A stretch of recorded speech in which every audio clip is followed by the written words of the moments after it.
You're welcome. Kindly subscribe to YouTube channel and follow on Facebook page at Dr. Zabby's Talk Show. Mo kí gbogbo wa nílé lóko lẹ́yìn odi, mo kí wá pé a kú bójú ọjọ́ ṣeré.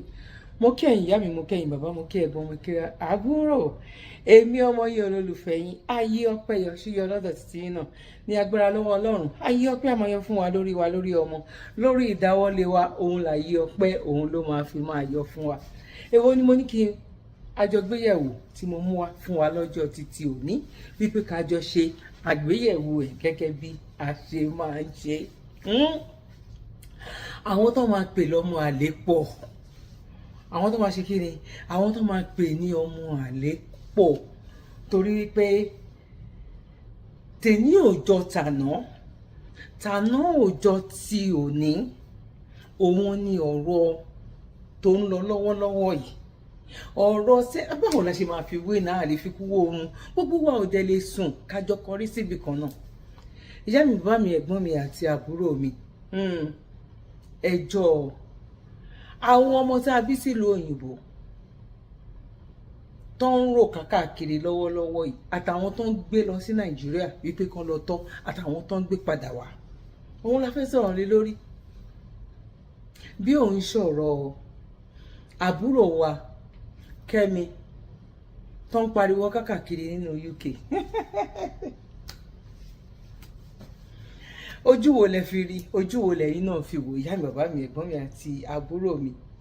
Mo rò pé màá gbé dìbéètì kan wá tèmi àti yín, tá máa jọ fi ojú, tá máa jọ fi etí, tá máa wá digest. Kí ni àwọn onídìbéètì, báwo lẹ̀yin ṣe rí sí nínú ẹ̀? Kí ni èròǹgbà tiyín?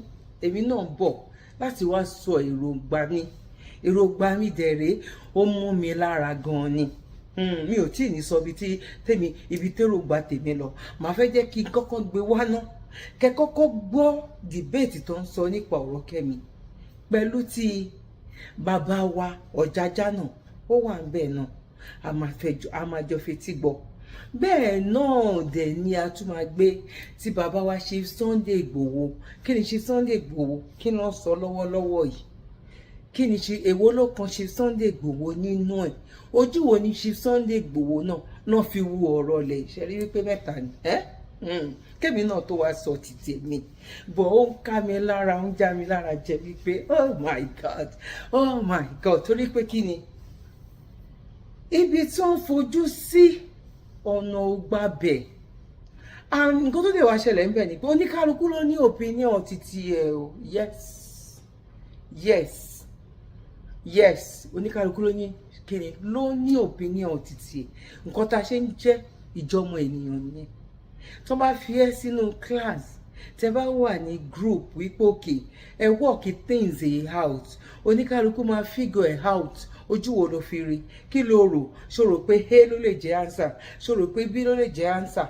Ẹ tún wò dáadáa. Okay, A ni. Ẹ máa work lórí ọpọlọ wa. A máa work lórí sense wa. Báwo la ṣe fẹ́ get answer yẹn? Ó lè jẹ́ èèyàn méjì ló máa mú answer kan náà, ó lè jẹ́ èèyàn kan náà. Ju gbogbo ẹ̀ lọ, ẹ máa bá mi ká lọ. Ẹ wá nǹkan fìdílé tàbí kẹ́ fìdílé nǹkan.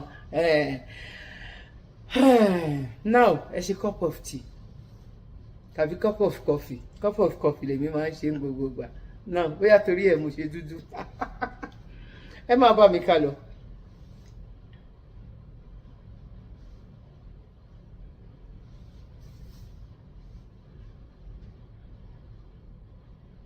Thanks for staying with us. So today we're discussing Kemi Badenoch. Most Nigerians have been criticizing the British Conservative Party leader Kemi Badenoch in her apparent response to a comment denigrating the West African country Nigeria, where obviously she spent her childhood. According to her, she says, "I grew up in Nigeria and I saw firsthand what happens when politicians are in it for themselves. Then they use public money as their private piggy banks. When they promise the earth and pollute it, not just the air, but the whole political atmosphere with their failure to serve. I saw what socialism is for millions, poverty and broken dreams. I came to Britain to make my way in a country where hard work an honest endeavor can take you anywhere. Now, that was her position, and many Nigerians have criticized her for various reasons. What are your general thoughts on this woman? It's an interesting conversation because there are 2 or 3 sides to this. Some are supporting her, saying that she has not lied in any way of her experience. Others have said, because you are totally against the identity politics, does not mean that you should denigrate where you're coming from. Others are saying, let her be. That doesn't really matter. She doesn't have to identify with Nigeria. What are your own thoughts? You can call us on 081 0764 1679, 090 241 63440.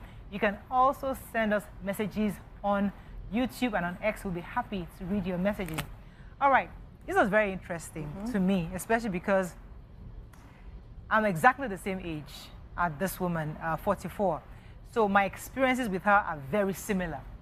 And when she's speaking, I can almost see where she's coming from, because I was also affected by the political atmosphere. It was a military regime. My father was also arrested, thrown in prison for human rights and the whole works. And there was a lot of fear. And one of the reasons why my mother had to ship me especially out of the country. So I understand the political atmosphere she's referring to. However, would I need to highlight that today if I become the prime minister, or if I become the party leader in my country of choice, or wherever I migrate to? I'm not sure. So the conversation should she say what she's saying, or should we allow her to express her truth, which is her experience? You cannot tell somebody to not share their real life experiences. That's the conversation. Who would like to go first? Ramatu? Okay, so I love her, and I love her perspective, actually, because she's coming from a point of, this lady, Abike Dabi, reached out to her and, trying to, form some kind of business or something with her. And that was when she came out and she said, leave me alone. I don't want to associate myself with a country that's, with all those things you mentioned, political imbalance and all of that. And that was when she started saying all her private stuff. And when the private things she went through were really very terrible, because she said something like that when she was in Nigeria, when she came back to Nigeria, that there's no electricity, and she was using candle to study. Amatu, do you know all you in this country? She carried, but she's in a better place now, so that's why she's at least highlighting the whole thing, and she doesn't want to be part of the, she doesn't want anybody to bring her into it. Right. So why is everybody attacking her and saying, but everything she has said is the truth. Okay. She has said the truth and all, based on her experiences and what she went through when she was in Nigeria. Right. Okay, Amaka, I want to jump in? Yes, so people should be allowed to say their truths. This is her own experience when she lived here. My experience, your experience. We are 4 people living in Nigeria. We might have different experiences of our stay so far in Nigeria, right? So this is her truth. And then whereby someone is reaching out to her, from what she said, it's not like she just woke up one day and then started talking about Nigeria or bashing Nigeria experiences in Nigeria. Someone reached out to her from Nigeria to say, come to Nigeria. Let's do something together, And she says, based on my experience in Nigeria, I don't think I want to do this. You don't blame her. She used candle, and our national grid has collapsed how many times? Even yesterday, there was no light. You cannot blame her. As in, we also need to foster a nation that encourages people to want to come in, invest in the country, and do stuff. If manufacturers, producers, companies, organizations want to come in now, at least now let's have the basic as electricity, which she did not enjoy while she was in Nigeria. She's living in the UK, where she's enjoying steady electricity. So you don't really blame her for owning her truth and speaking her truth. Okay, before I come to Nima, let me just give us a bit of a background of who this person is. So she was born in London. Her parents brought her back to Nigeria at a young age. Her father was a GP, while her mother was, was a professor in America. And they moved her to the US at the time, where she lived between Lagos. She was in Lagos for a while, and then she moved to the US. And then from the US, at the age of 16, she moved to the UK. She's been a politician from the age of 25. She got joined into the Conservative Party, and where she went up the ranks. And currently, she is now the Conservative Party leader. And she's actually the very first, I mean, according to some of the documents I've had her, she's the very first British Conservative Party leader of an immigrant leader, first generation. And she also is a staunch critic of identity politics, which is where we use our identity for political objectives. Yeah. Now, she is somebody who has been criticized because she totally focuses on her conservative views, not so much on her identity or where she's coming from, because according to her, her identity has formed her perspective to be a complete right-wing person. So she is totally saying that where she's coming from has formed who she is, but she rather focus on her conservative views and not her background. And it seems like a lot of Nigerians are having issues with that. Let me come to you, Nima. What are your own thoughts on this? Okay, so I don't agree that she's focused on her conservative views alone. So where such conservative views will be strictly British policies. You know, there's hardly a point I've seen her make in public that has not referred to how, that has not denigrated her state, her country of origin, which is Nigeria. She's always, I don't know whether she's appealing to the white. I call it Kolo mentality whenever I hear her speak. She's very British mentally. And so she makes excuses for why she has to be accepted in the British space. She wants to be more English than the Englishman personally. So she makes comments denigrating, you know, condemning. I bought candles in JS3 throughout secondary schools. We had a lantern, we cleaned the glass. That's my story. Yeah. But that's not my kid's story. By the time before I gave birth, before I ever had a child, I had a solar paneled house. I have inverters in my house. So that's not my kid's story. So do I force my kids to live in my past or enjoy their future? Sure. Yeah. You know, so that's not my story. I don't understand why, because of political reasons. Maybe tomorrow if I want to do political reasons and I want to appeal to the less privileged so that I can gain their votes, I'll start to talk about when I used to clean candle, use thread to cook. But I stopped cooking with stove at age 9. And that's the reality, because my father, for whatever reason, thought gas was cheaper and we had a gas, tabletop gas. So if I want to tell story now, make it sweet, I will... if I give you the juice of that time, I will juice it very well. I have my own juices, of course. Because I used to have crank letters. My father used to have these letters. They'll write you that it will kill you today. I can put that together. You can put that together. And become the leader of any But you know, if we were having a conversation in another space with Nigerians, and you said, you know, I have seen crank letters before, and you mentioned that you are Kabashoru's daughter, and you know, it has credibility. But what I see Kemi do, you know, I saw this video of her talking about why there shouldn't be compensation for slave trade. And I found it so distasteful.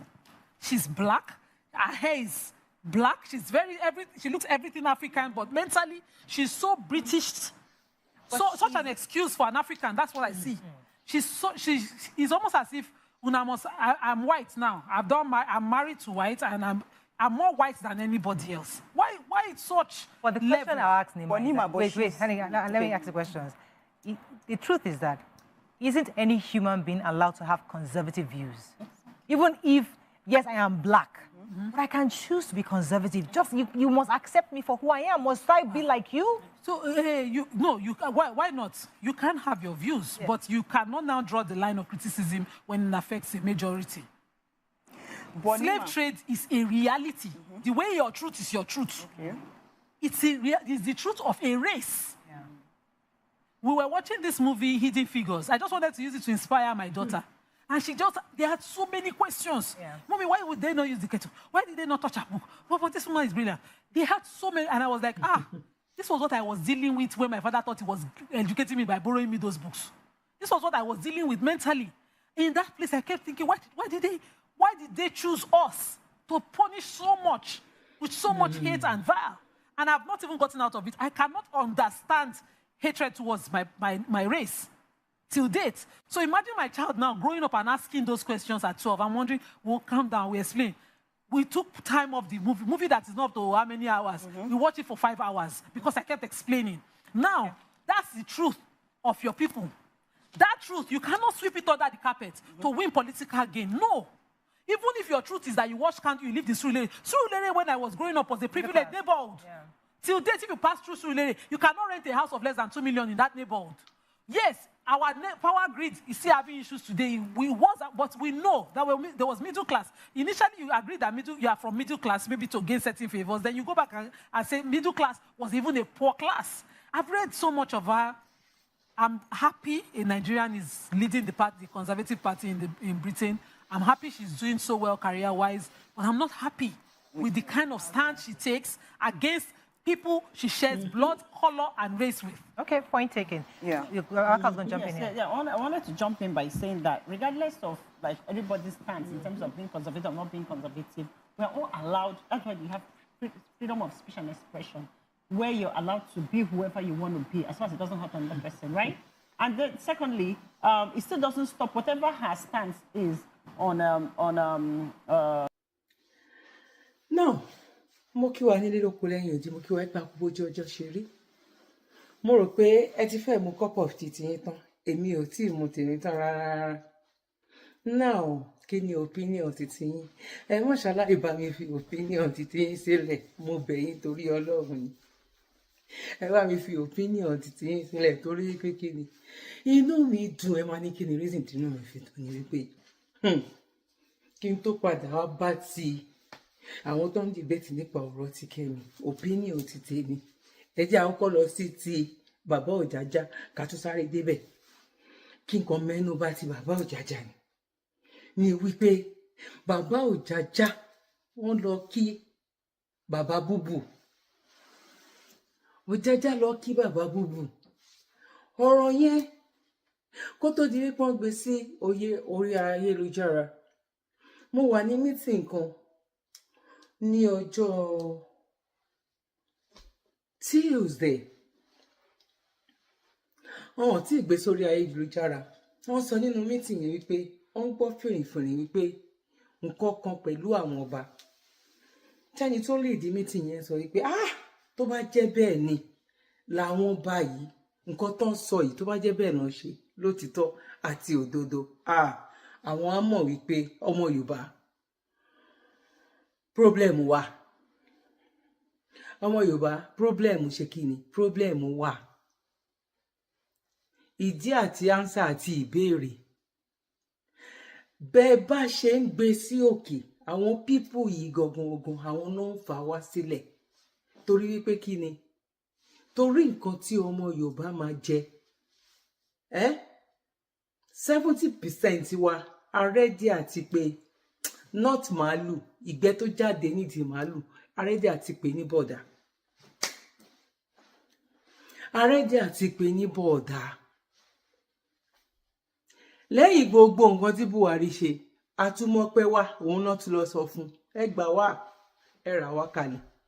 Àmú ọpẹ́ wá, òun náà tún lọ sọ fún Buhari. Àmú ọpẹ́ wá, àwa yìn ọ́ lógo. Torí kí ni? Torí nǹkan táwọn people yìí fẹ́ jẹ, tán fẹ́ mú sẹ́nu ni. Torí kárí ni. Torí kán lè sọ wípé mo mọ̀ yàn. Torí contract tí wọ́n fẹ́ gbà, kò ń ṣe torí anything. Torí kán lè sọ wípé èmi àti president àná, èmi àti president èní àjọ ń tọwọ́ bàwò, àjọ jẹ́ pàdí. Wọ́n introduce wọn ni. Kò sí nǹkan méjì tó tún jẹ́. Kò sí nǹkan méjì kankan tó jẹ́. Bí wọ́n ṣe wípé ó mà ṣe o. Àdẹ̀níyé máa proud, àwa ọmọ aládé, àwa ọmọ kìnìkan, àwa ọmọ this, àwa ọmọ that. Ǹjẹ́ àpẹẹrẹ yẹn tiẹ̀ wá hàn lára 80% nínú wa gan. Ǹjẹ́ ó hàn? Ìyá mi bá mi ẹ̀gbọ́n mi àtàbúrò ni. Ṣé ẹ mọ̀ wípé ojú ti bá ojú ti lélẹ̀? Pẹ̀lú nǹkan tí Buhari ní orí ìjọba ẹ̀ tó ṣe fún ìran Yorùbá. Ṣé ẹ mọ̀ wípé àwọn ìran Haúsá náà sì kò ń ṣe wípé wọ́n gbèrò dáadáa sí ọmọ Yorùbá náà.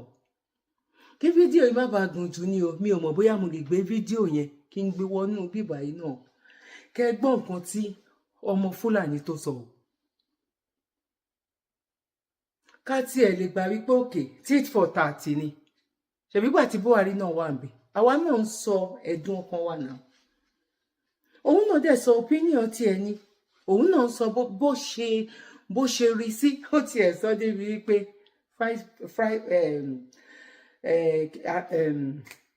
vice president kí lorúkọ vice wọn ní Nàìjíríà náà whatever ẹ bá mi type sínú comment section ṣe mọ̀ pé mi ò ṣọmọ Nàìjíríà àfọmọ olóyìnbó àfọmọ Yorùbá lè ní. Ó ní tí president bá fẹ́ travel ó ní kó mú jáde ó ní kó mú pé kò ń hand over lé lọ́wọ́ sorry ó ní kò ń hand over lé lọ́wọ́ ó nígbà tí Buhari dẹ̀ ń lọ dẹ̀rí ó máa hand over lé bàbá wa Ìkẹ́nẹ́ Ọ̀ṣínbàjò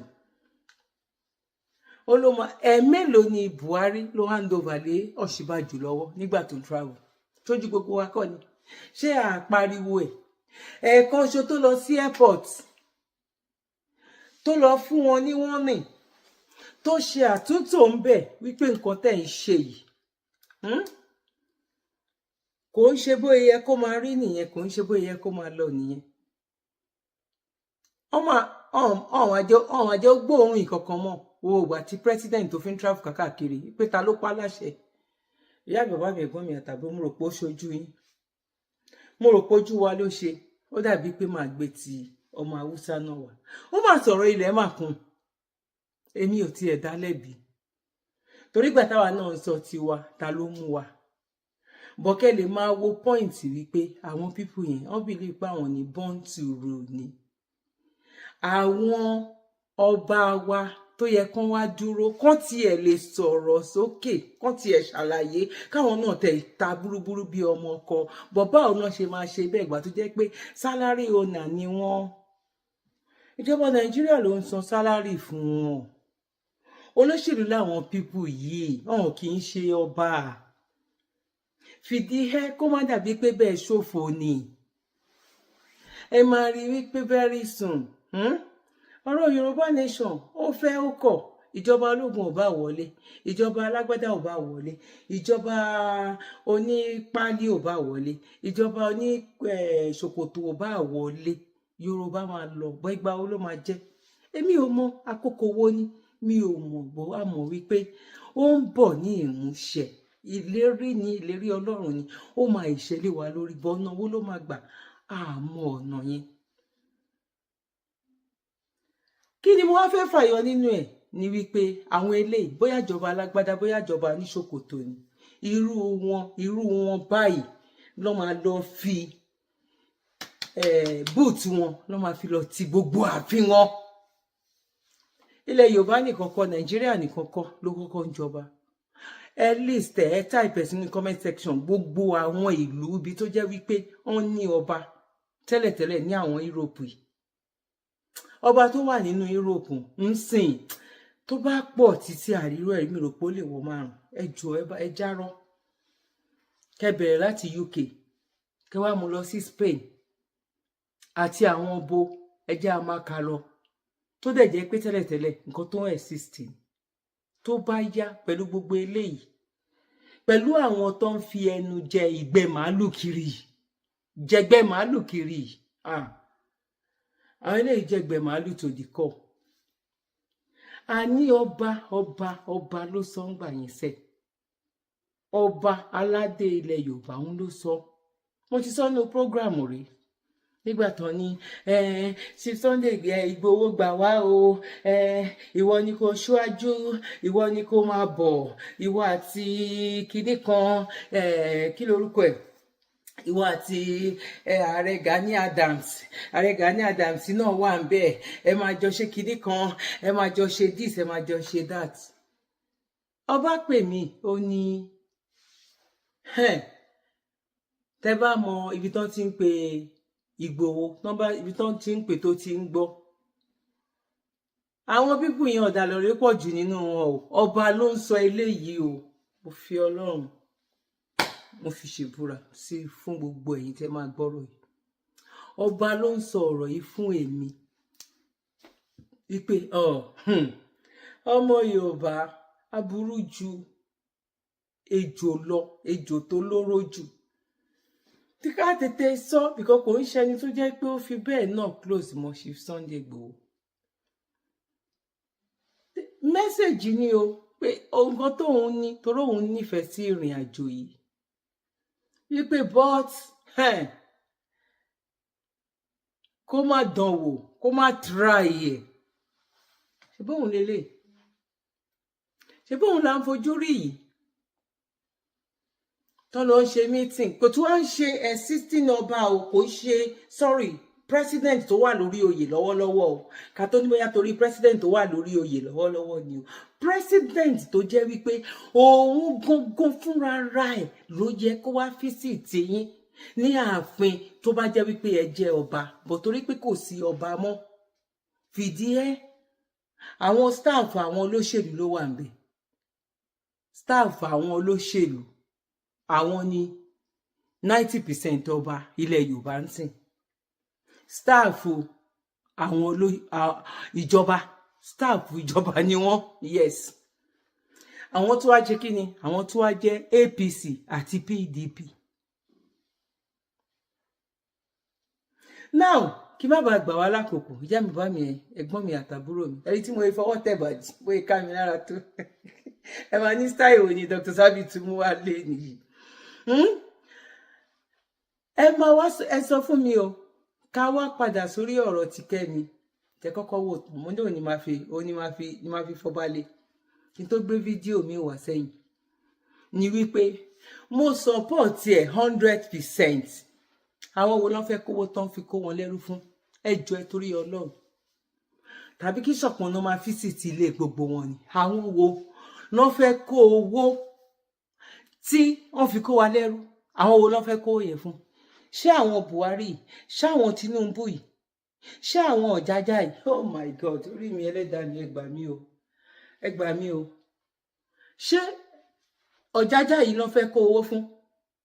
Ṣé Ọ̀jájá àti àwọn the rest obas tó ń tí ọ̀dọ̀bálẹ̀ fún màálù, tó ń kó ìgbẹ́ màálù jẹ, tó ń fi omi àti ògógóró or whatever, omi or ẹmu or tea or wine, tó ń fi kó ìgbẹ́ màálù jẹ?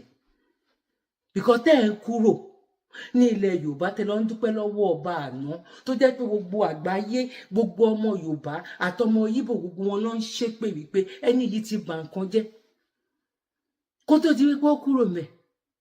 Ẹ̀yin APC, ẹ̀yin ọba tẹ́ lọ inú APC nìyí, tẹ́ sọ wípé ibi tó gbélẹ̀ dibẹ̀ náà lẹ máa ti gbé. Ẹ tún lọ dúpẹ́ lọ́wọ́ ẹ̀.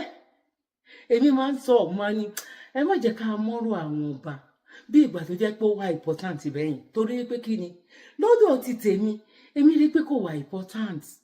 Àwọn tí ò dẹ̀ yé ó máa wá kà sí èbú ni. Ẹ̀ṣọ́ làwọn tó fẹ́ gba Yorùbá nation náà lélẹ́yìí, àwọn ló ń bú ọba yìí. Àwọn tó wọ́n fẹ́ gba Yorùbá nation rèé, àwọn tó ló ń bú ọba. Ọba wo ló bú? Ṣé lọ́ba ni? Ṣé ẹ ní ọba? Ṣé ẹ ní ọba? Ọba tó ń pa kékeré, tó ń pa gúngùn, tó ń pa kúkúrú, tó ń rí nǹkan kan ṣe títí bá ṣe ń tọ̀rọ̀ yìí. Wọ́n bá pàdé di ọba bíi 3 4. Wọ́n rí nǹkan kan ṣe sí bá yín sọ̀rọ̀ yìí. Lẹ́yìn ìgbà tó ṣe pé Ìgbòho Gani Adams gbà wá o, lẹ́yìn ìgbà yẹn jọ ẹ torí Ọlọ́run, ìpàdé wo náà pè? Security mélòó náà ìpadà produce ní gbogbo ìlú yẹn? Jù kán máa kákàkiri, kán máa jẹ̀gbẹ́ àwọn olóṣèlú kiri. Mi ì dá wọn lẹ́bi torí wípé a ní ọba mọ́. Ìlú tó ní ọba bí àwọn Ìròbò, bí àwọn Ẹdó, bí àwọn bí ilẹ̀ Ìgbò, bí àwọn bí ọba Èkó gan náà gan ìgbà kan, bọ̀ nísìnyí gan a lè sọ wípé something like that. Àwọn ọba kan wà tó jẹ́ pé first class ọba. Understand? Àwọn first class ọba. Ṣé rí àwọn Ọ̀jájá yẹn? First class, àwọn alábọ̀dé, ṣé mo máa ń pè ní alábọ̀dé? Yes. Àwọn first class alábọ̀dé. Bí wọ́n ṣe wá lọ́jọ́ kìíní àná tí wọ́n wá lo Dúpẹ́ Onítìrì, bẹ́ẹ̀ náà ló ṣe jẹ́ tí bàbá Tinubu tó ń lo Ọ̀jájá fún ọmọ Yorùbá nìyẹn. Yes. Ó yá wá sọ fún mi, ẹni tó ní òun ó mọ ìyà tó jẹ, ìyà yẹn ò dẹ̀ tí stop because nínú debate yẹn gbogbo nǹkan tó sọ yẹn òun fi candle kàwé, òun ṣe this, òun ṣe that. Ọmọ kan kú níbi 3 months ago torí pé ó inhale kíní jẹ́ẹ̀nì tó tàn sínú ilé tó fi ń kàwé. Torí ẹ tún máa gbé jẹ́ẹ̀ sínú yàrá ní Nàìjíríà nísìn tẹ máa fi kàwé because tó o bá gbé sínú yàrá tó bá sùn lọ máa gbé jẹ́ẹ̀nì yẹn lọ. Wọ́n tan jẹ́ẹ̀nì by one way or the other. Bóyá epo tánú ẹ̀yìn or whatever, òun ló pa ọmọ yunifásitì yẹn sínú ilé. Ẹ wá ní kí Kẹ́mi pé bí ìgbà tó jẹ́ pé kinní kan wẹ́ẹ̀ no mi tiẹ̀ oníkálukú ló lópinion títí ẹ̀ ẹni tó sọ tiẹ̀ ló sọ yèmí náà sọ tèmi ni má jẹ́ condemn tèèyàn kan torí bẹ́ẹ̀ náà ni màá rẹ́ ẹni tó máa condemn tèmi tó dẹ̀ ọ̀ tó máa gba nǹkan tí mo sọ tó máa something like that. Ó ṣì exist nǹkan tí Kẹ́mi sá fún gbà yẹn láti 20-something years ago. 20-something years ago tó ti move tó ti wà ní permanent ní UK wà ní bíbá tí ò dẹ̀ tí sí àyípadà kàkà kó dá lára ọmọ ìyá àjọ fi gbogbo ẹ̀ ń bí obìnrin sí ni. Ẹ sọ fún mi ẹ jọ̀ọ́ ẹ torí Ọlọ́run ní 20 years ago yẹn ó tún wá bẹ́tà jù sí yín lọ. Ẹ wá sọ wípé ó downgrade yín, ó sọ wípé kan owó wo ló fẹ́ san fún àwọn ọba wo, owó tán kó lẹ́rú kán yàmọ̀ràn lọ san fún àwọn Áfíríkà míì bóyá torí wọn pé tẹ bá san owó òfò lẹ́sàn owó ìbànújẹ́ because àwọn eléyìí máa ṣí ẹ̀ ni wọ́n máa pín ni wọ́n máa gbẹ́sẹ̀ lé ni. Àwọn tán bìkítà, àwọn tí ìjọmọ ènìyàn jọ wọ́n lójú, àwọn tó jẹ́ pé lójúmọ́ gan wọ́n ń fi orí èèyàn gangan báyìí wọ́n fi ń bu ẹ̀jẹ̀ mọ́lẹ̀. Àwọn yẹn lẹ fẹ́ kówó lọ fún, ṣó fẹ́ pín fún wa ni, ṣó fẹ́ fi ṣe school ni, ṣó fẹ́ fi dé hospital sílẹ̀ ni, ṣó fẹ́ fi títí àdúgbò wọn ṣe ni. Kán owó ẹrú tàbí owó kílẹ̀ gbé gbogbo ìlú tẹ bá kó wọn lẹ́rú tí Áfíríkà ò tí ì settle, tí Áfíríkà ò bá settle ẹ má fún anybody ní owó ẹ torí Ọlọ́run. Kò sẹ́ni tó deserve ẹ̀ nínú wọn torí gbogbo wọn pátápátá bí kán gbé gbogbo wa kán fi ṣògùn owó ló ń rí lójú wọn including ọba àti ìjòyè. Wọ́n ti bẹ́ ìpè àtẹ̀yìn fún wọn wípé ìgbà tó wá láyé tó kọjá I don't know mi wọn mo ṣe lè sọ ṣá bọ ẹ máa lọ gbogbo nǹkan tẹ ní oníjọ yín lójú wa máa wá ẹ máa wá sí ni tẹ máa fi kú tẹ bá wá kú tán gbogbo nǹkan tẹ fi sílẹ̀ kò wá ní nítumọ̀. Ẹni tí ò lé ọrọ̀ ajé tó yín ó máa nítumọ̀ tóun bá kujú ẹ̀yin tó jẹ́ pé ẹ sọ wípé ẹ jáládé ẹ jọba ẹ jẹ́ president ẹ jẹ́ this ẹ jẹ́ that pé tẹ bá kú báyìí gbogbo ẹ máa kú pẹ̀lú yín ni. Kéré o owó ẹrú slavery money please don't give to anybody in Africa. We don't deserve anything like that. We don't deserve it. No way. I deserve it. Kọ́ ìmá fún àwọn tó ń fún ní benefit ní bíbá ó yìí better ju kẹlọ́kọ fún àwọn dìgbòlugi àwọn tó ń ní ìjọmọ ènìyàn ní ara àwọn ẹrú Fúlàní àwọn ìjẹgbẹ́ Fúlàní kiri ìgboro kẹlọ́kọ ẹrú fún wọn. Ẹ má kówó ẹrú fún wọn ẹ sì kó sọ́wọ́. Áfíríkà ò tí settle. Tí Áfíríkà bá deserve tígbà náà bá tó ọ̀rọ̀ á tó sọra ẹ̀ kò ṣe nírú àwọn ibi tá wà ń sìn. Ìyá mi bàbá mi ẹ̀gbọ́n mi àti àbúrò mi ó dàbí pé àwọn fídíò yẹn bí máa ṣe gbé wọlé máa try láti gbé wọlé. Ẹ jẹ́ ká sáré wo bí méjì bí mẹ́ta kan fídíò yìí kàn máa pọ̀ ni mi mọ bí mo ṣe lè ṣe but ó dàbí pé tí gbowó yẹn ni mo fẹ́ gbé wọlé àti tí mà ní Fúlàní yẹn. Mo kí wa lẹ́ẹ̀kan sí wípé a kò bójú ọjọ́ ṣeré ẹ̀yin já mi ìbá mi ẹ̀gbọ́n mi àti àbúrò mi ojú tẹ́ fi ń wò mí ò ní fọ́, etí tẹ́ fi ń gbọ́ mi ò ní di. Mi fẹ́ kí fídíò yìí kó gùn jù báyìí lọ. Ẹ̀yin tó wá jẹ́ nígbà àkọ́kọ́ tẹ́ darapọ̀ mọ́ wa lórí ìkànnì yìí, èmi ọmọ yín olólùfẹ́ yín, ayé ọpẹ́ yọ ṣe ọlọ́dọ̀ tí náà ní agbára lọ́wọ́ Ọlọ́run. Ayé ọpẹ́ máa yọ fún wa lórí ọmọ, lórí ìdáwọ́lé wa, òun là ayé ọpẹ́ ló máa fi máa yọ. Èwo lẹ̀yin náà máa ṣe tí ẹ máa fi fún mi ní gift. Kó pọ̀, mi ìbéèrè owó, mi ìbéèrè obì. Ọpẹ́ ló ń jẹ ìṣẹ̀dẹ̀wẹ́ orúkọ tèmi náà ayé ọpẹ́ yọ ni. Ẹ bá mi like, ẹ bá mi fi comment sílẹ̀ bí ojú wípé yes. Bó bá dẹ̀ jẹ́ no ní ara comment náà ni. Ó máa ń dùn èèyàn wípé kéèyàn 3,000 kó wo program, kéèyàn 1,000 kan kó wo program, kẹ má wá rí like 200 ńbẹ̀, kẹ má wá rí like 300. Kò wá òkè kò dábẹ́. Ẹ̀yin inú ẹ wò bí mo ṣe ń sweat, bí mo ṣe ń làágùn. Ara nǹkan tẹ́lẹ̀ fi compensate mi náà nìyẹn. Pé ọ̀rọ̀ tí mo sọ, ó tiẹ̀ like ẹ ò like ẹ, tí ẹ wo kódà gan orí ìdúró mo wà, mi ò jókòó. Tí ẹ wo pé ọmọbìnrin yìí kó lè dáná lòun náà ń bá kiri, ẹ ju like síbẹ̀, kó kàn fọwọ́ tẹ like báyìí ni níbi ọwọ́ left yẹn, ibi comment ìdẹ̀rẹ̀ ó bá comment bẹ́ẹ̀ kódà gan kò ní ẹ lo ara comment náà ni. Ẹ jẹ́ àjọṣe nǹkan yìí. Wọ́n ní inú dúdú ló ń mórí yá, ẹ̀yin náà support ní one way or the other, kẹ́ lè mórí àwa náà, kẹ́ lè mórí wa yá ọ̀pọ̀ lè mórí wa wú. Lágbára lọ́wọ́ Ọlọ́run ojú òní tiwa, kó lè dá làwa wà fún wọn. Omi ni èmi ní ìbéèyàn kan ṣọ̀tá bọ̀ kó lè dá òun la dúró fún. Mo kí wa lẹ́ẹ̀kan sí papò bójú ọjọ́ ṣe rí. Ẹ má gbàgbé láti bá wa share ètò yìí, ẹ má gbàgbé láti bá wa like, ẹ má gbàgbé láti bá wa subscribe tó bá jẹ́ nígbà àkọ́kọ́ ni. Tó bá lè jẹ́ yín tí ẹ ti ń wò wá tẹ́lẹ̀tẹ́lẹ̀ náà, tí ètè máa ń rí program wa, YouTube máa ń ṣe bẹ́ẹ̀ ń gbà mí. Ẹ lọ wo ibi tán ti ń subscribe, ẹ lè rí subscribe again, kẹ wá tẹ bí bell button yẹn, bí aago yẹn, ẹ máa tẹ̀, ẹ tún máa wá lọ tẹ ibi tán kọ all sí, so that any program tá a bá ṣe ẹ lè máa rí notification. Mo kí yín lẹ́ẹ̀kan sí ipa àkóbọ̀jọ ọjọ́ ṣe rí.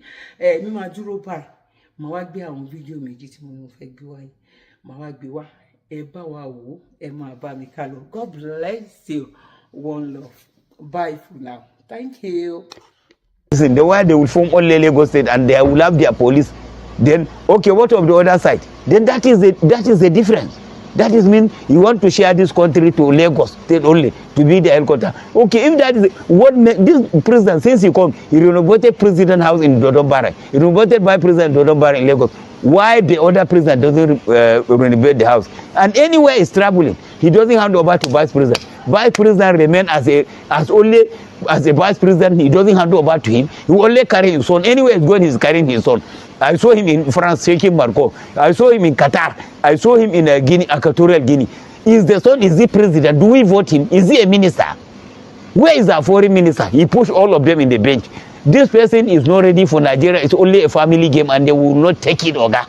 We don't have, me, I only respect. I don't fear anybody. I don't fear arrest. I don't fear to death. That is what. Then secondly, nobody, president cannot bring France soldiers to northern Nigeria. I heard they will come to Kaduna and Sokoto. It's a lie. They will never come there. Me, I'm retired military. I can go back to uniform and check those people out. They can never. They will never. Niger, send them off. Mali, all the France colonies, send them out. Why are we working with France? What is the achievement with France? The colonies where they colonize those people, they want out, and they are not with them. Then why is the president eager for France? If he carry them, he will drop them in Lagos. But in another soil, anywhere from Kwara down, we will resist, and we will not take it. And nobody, we have a combatant, 3 military officer. The chief of defense is an infantry. Chief of army service is this. We have a strike air force. We have navy who can fight for us. Why do we go and bring higher soldiers? Say they will fight for us in the north. We don't need them, Mr. President. Nobody will come to our soil or slow minerals. From that minerals, that's what they did in Renault in Niger. 64, they don't have the destiny. It is yesterday they take control of the Renault in Arlik, in Agada. So we will not take that in, Mr. President. Those foreigners you discuss with them, MOU fine, the MOU will remain in Lagos. It's not for Kaduna, it's not for Kano, it's not for Zamfara. In the northern soil as well from Kwara, we will not take that MOU. You cannot go and do MOU without carrying the governor alone. Do we have a ground? All the rent in the ground belong to the governors, not to federal government. Federal government doesn't have land in government. Governors have the rule of the land. That is why they have the steps here. So you cannot control their land, say you bring people. Nobody will take them and they will don't need France soldier waga. If you have anything with Marcon or you are anything, that is your friendship. You as a president to president. Then all your plan, Mr. President, we have seen it. You don't, if you are traveling, you carry the whole government will not function till you come back. Kashim have nothing to do with when you come back. He cannot call for a meeting. He cannot call for any meeting. He only remain there till you come back. Everything is stepped down till you come back. Mr. President, we bought you because of Kashimo from the north. He's presenting us and he's a vice president. You are the only president that doesn't hand over to vice president when you are going. You say you are on working leave. Which working leave? You are not only working leave, Oga. If you are going hand over to vice president, that is why he is there. Simple. If you don't do it, fine. Whether you do it or you not do 2027, Oga, you are going. We will not vote you because we understand where you are going. You are not focusing on the north. You are not focusing on the east. You are not focusing on the south. You are only focusing in the west. And the west only Lagos. Why? Well, no problem. Do anything you want. But when you are going, Oga, it's a constitution you must hand over to vice president. So that activities will continue. And nothing like working leave. You travel, you say you're working leave. I'm a retired military officer. If I'm traveling, as a CEO, I hand over to my battalion twice. As a OC, I hand over to my 2 in the company. As a brigade commander, you carry the most senior CO to head the brigade until when you come back. If it's GOC, it's the same thing. If it's Chief Army Staff, it's the same thing. Why are you, if you are traveling, you don't hand over to vice president, you just go. And vice president cannot tell you something to do. He's the chairman of committee on economy. When he said that, he said they withdraw the bill. I expected you to withdraw the bill. When Buhari was traveling, he handed over to Osubanjo. Osubanjo removed the director of SS that time, Deora. When he come back, he did not talk. But your own is different, Mr. President. It's different. You take us as if you don't know what we are doing, or we are fool. We are not fool. We are educated as you are educated. We go school as you go school. So you cannot challenge us for anything, and you cannot intimidate us. Nobody will carry any France soldiers to North. We will not accept it. We have a combatant soldier. Give them money to fight these people. That's why you want to give a contract of 15 trillion to your son. 15 trillion on the land when we don't have even a single road in the whole Nigeria. What are we talking about? And all road will start from Lagos. You say Badagry to Lagos. All that one, Oga, is not a true. We don't believe it. You buy aircraft without sending the money to Senate for approval. 150 billion. You buy the cool of 1.5 billion. Are you the only Nigeria, Oga? Because you are number one citizen. Masses cannot even feed 1 square meal. Masses are dying. The statistic we make now, 6,868 people die for hunger, not natural death. We do a statistic, natural death. You can see the grape. The grape of those one who die for hungry, the grape is shapeable. It's not like the people who are sick. You see the grape big and the other one is just machete because already it is only bone remain. So what are you talking about? Hunger is killing people and you are bringing another different bill. Mr. President, you have to suit up. Hunger is killing people. Gbogbo ẹ̀yin tẹ́ wá ń tẹ lágbára lọ́wọ́ tí ẹ ń lò bó ṣe wù yín bó ṣe bẹ́ẹ̀ ṣe rò pé yẹ tẹ́ ń lò yẹn ẹ gba lẹ́sìn lọ́wọ́ kú gbogbo kan tó ha 1,000 lọ́wọ́ kan tó ẹ̀ ń sọ bẹ́ẹ̀ ẹ̀yin lọ́kàn ẹ̀hìn sọmọ́nù kan wáyé Nàìjíríà ti bẹ̀bẹ̀ àwọn ọmọ Yorùbá náà ti bẹ̀bẹ̀ ohun tó yẹ ká dá sí ohun tẹ́ sọ ni pé ohun tá à ń ṣe yẹn àti ìṣètò ká tún múra sí dáadáa nígbà yà bá jẹ wá tó di pé bàbá ń jẹ ọmọ ń jẹ bàbá rẹ̀ á ní làákàyè gbà yẹn ìyá tí máa jẹ wá ìyàwó àbà preamble ni ìyàwó tí jẹ nìkan àbà à ń sọ fún wọn bàbá sọ kí bàbá yẹn tó kú bàbá ní tí Nàìjíríà ọba wọ ọmọ ẹ pé ẹ jẹ́ kálukú ọmọ lọ́nlọ́ ẹ ṣéjà ni tó pa bàbá wa yìí torí pé tá bá sọ pé bàbá ò ní bàbá ṣe àwẹ̀ tí ó máa kóṣù 2 àbúṣù 3 yìí á sọ pé rọ ni o. Kódà àwọn wáàsí Ramadan ti tó rẹpẹtẹ. Gbogbo ẹ̀yin tẹ́ wá ń. You're welcome. Kindly subscribe to YouTube channel and follow on Facebook page at Dr. Zabby's Talk Show.